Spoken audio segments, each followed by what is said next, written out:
Palestine ഐക്യദാർഢ്യ ദിനമാണ് November 29.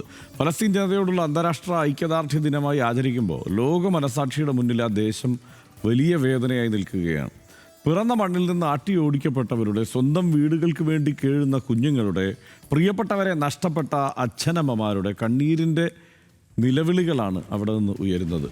അവർ പൊരുതുന്നത് വെറും ഭൂമിക്ക് വേണ്ടിയല്ല, മറിച്ച് നീതിന്യായ വ്യവസ്ഥയ്ക്ക് വേണ്ടിയും സ്വന്തം സ്വാതന്ത്ര്യത്തിന് വേണ്ടിയും ജീവിക്കാനുള്ള അവകാശത്തിന് വേണ്ടിയും സ്വന്തം ഭൂമിക്ക് വേണ്ടിയും ഒക്കെ തന്നെയാണ്.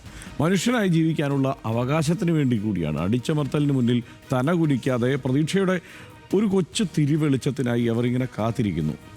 പലസ്തീൻ ജനതയെ ചേർത്ത് നിർത്തേണ്ടതിൻ്റെ ആവശ്യകത ലോക സമൂഹത്തെ ഓർമ്മിപ്പിച്ചുകൊണ്ടാണ് പലസ്തീൻ ഐക്യദാർഢ്യ ദിനം ഇങ്ങനെ വർഷാവർഷം ആചരിക്കുന്നത്.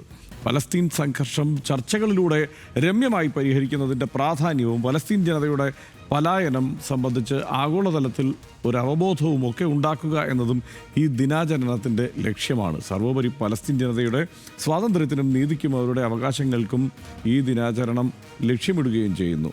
ആ മുന്നേറ്റങ്ങളിൽ അവർക്കൊപ്പം നിൽക്കുന്നു. പ്രിയ പ്രേക്ഷകരെ, പലസ്തീൻ ജനതയ്ക്ക് സ്വന്തം രാജ്യത്ത് അഭിമാനത്തോടെ ഭയമില്ലാതെ ജീവിക്കാൻ കഴിയുന്ന ഒരു നാളേക്ക് വേണ്ടി നമുക്കും കാത്തിരിക്കാം. അവർക്ക് നീതി ലഭിക്കും വരെ നമ്മുടെ ഐക്യദാർഢ്യം ഒരു ദൃഢനിശ്ചയമായി അവർക്കൊപ്പം നിലനിൽക്കട്ടെ. അത് നമുക്ക് മുന്നോട്ട് കൊണ്ടുപോകാം.